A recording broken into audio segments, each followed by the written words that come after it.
नमस्कार दोस्तों, मैं हूं आपका दोस्त रविहंस। मैं एक बार फिर से आप सभी का स्वागत करता हूं आपके अपने चैनल पे।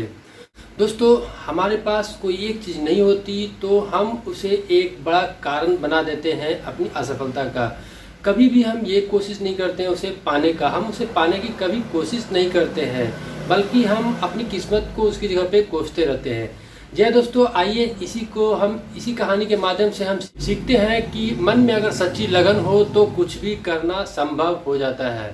जय दोस्तों, आप हमारे इस वीडियो को पहली बार अगर देख रहे हैं तो प्लीज़ हमारे इस वीडियो को लाइक कर दीजिएगा, हमारे इस चैनल को सब्सक्राइब कर दीजिएगा, साथ ही बेल आइकन को जरूर प्रेस कर दीजिएगा। दोस्तों, चलते हैं अपनी आज की कहानी की शुरुआत करते हैं।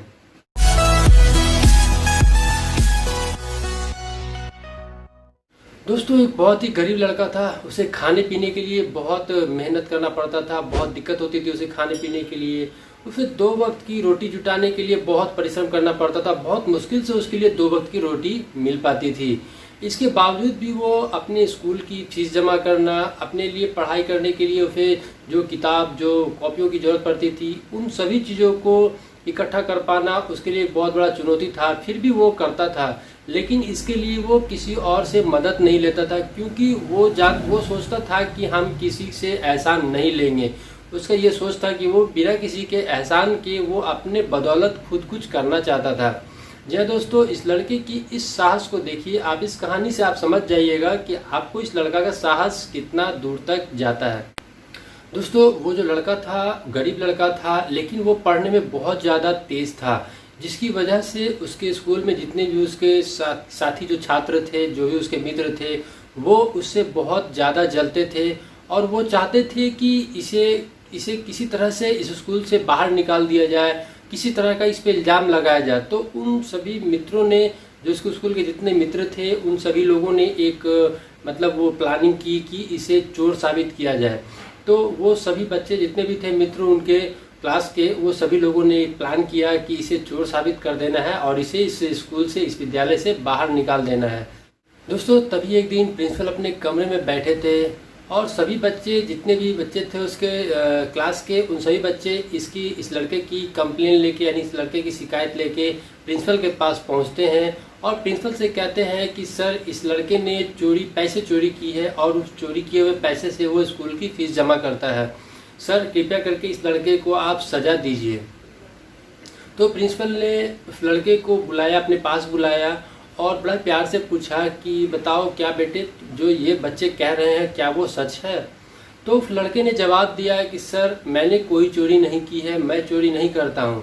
हाँ, हालांकि मैं गरीब परिवार से हूँ, मैं गरीब घर से हूँ, लेकिन मैं चोरी नहीं करता हूँ। प्रिंसिपल को उस लड़के की बात सुन के उस लड़के की बात में सच्चाई नज़र आई और उस लड़के से बोला, ठीक है, अब तुम जाओ। उसके बाद उस बच्चे ने कहा कि सर, आपने उसे जाने दिया, आपने उसे सज़ा क्यों नहीं दिया? वो लड़का वाकई में चोरी करता है, वो चोरी के पैसे से ही स्कूल की फीस जमा करता है। तो प्रिंसिपल ने कहा कि ठीक है, तुम लोग भी जाओ अपने अपने क्लास में और मैं इसकी जांच पड़ताल करता हूँ। दोस्तों, फिर क्या था, अगले ही दिन से वो प्रिंसिपल उस लड़के की जाँच में लग गए। जब वो जाँच में लगे तो उन्होंने पाया कि ये लड़का जो गरीब घर का लड़का था, वो लड़का स्कूल टाइम के बाद से अपने बचे हुए टाइम में वो पास में किसी के घर पे जाके वो काम कर लेता था और उससे जो रुपए पैसे आते थे उसके पास, उसी से वो अपनी पढ़ाई के खर्चे उठाता था और अपने पेट के खर्चे को चलाता था। तो ये सब चीज़ देख के अगले दिन प्रिंसिपल अपने क्लास में आए और उस लड़के से बोला कि बेटा, तुमने मुझे ये बात पहले क्यों नहीं बताई कि तुम स्कूल से फ्री होने के बाद अपने फ्री टाइम में अपने पड़ोस में कहीं तुम काम करते हो, जिससे तुम अपनी पढ़ाई करते हो। अगर तुम मुझे पहले बता देते तो इससे तुम्हारे जो स्कूल की फ़ीस थी उसमें माफ़ी हो जाती, तुम्हारी स्कूल की फ़ीस भी कम हो जाती। तो इस पर उस गरीब बच्चे ने, उस लड़के ने आत्मसम्मान के साथ जवाब दिया कि सर, मैं मेहनत करता हूँ और मुझे इससे कोई शर्म नहीं आती और आपने ही सिखाया है कि काम ही पूजा होता है और जब मैं खुद काम करके अपनी फ़ीस भर सकता हूँ तो मैं क्यों निर्बल बनकर अपनी फ़ीस माफ़ करवाऊँ।